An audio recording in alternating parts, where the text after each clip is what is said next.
អ្នកខ្ញុំខៀវសានសាណាជាវិធីការនីប្រចាំស្ថានីយ៍ទូរទស្សន៍ CTN និង My TV នៅពេលនេះអ្នកខ្ញុំសូមចែករំលែកនៅអ្វីមួយដែលសំខាន់ជូនដល់អ្នកទាំងអស់គ្នាកាលពីថ្ងៃទី17ខែកញ្ញាឆ្នាំ2013កន្លងទៅនេះអ្នកខ្ញុំបានចូលរួមធ្វើជាពិធីការនីនៅក្នុងកម្មវិធីបើកសម្ពោធយុទ្ធនាការថ្មីមួយដែលមានឈ្មោះថា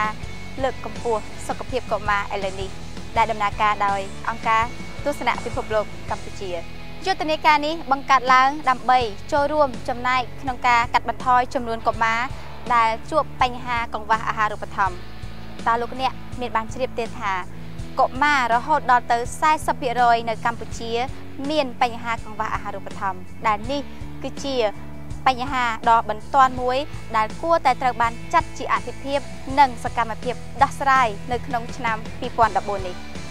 នាងខ្ញុំជឿជាក់ថាបញ្ហានេះពិតជាអាចផ្លាស់ប្ដូរបានបើសិនជាយើងចូលរួមទាំងអស់គ្នាបើសិនជាមិនមែនយើងទាំងអស់គ្នាទេថាតើជានរណាបើសិនមិនមែនពេលនេះទេតើរងចាំដល់ពេលណានៅពេលនេះនាងខ្ញុំសូមស្វាគមន៍ឆ្នាំថ្មីឆ្នាំសកល2014ដោយបន្តការគាំទ្រនិងចូលរួមក្នុងយុទ្ធនាការនេះលោកអ្នកក៏អាចចូលរួមបានដោយចូលទៅកាន់គេហទំព័រ childhealthnow.org.kh ឬ like Facebook page របស់អង្គការទស្សនៈពិភពលោកកម្ពុជា World Vision Cambodia សូមអរគុណ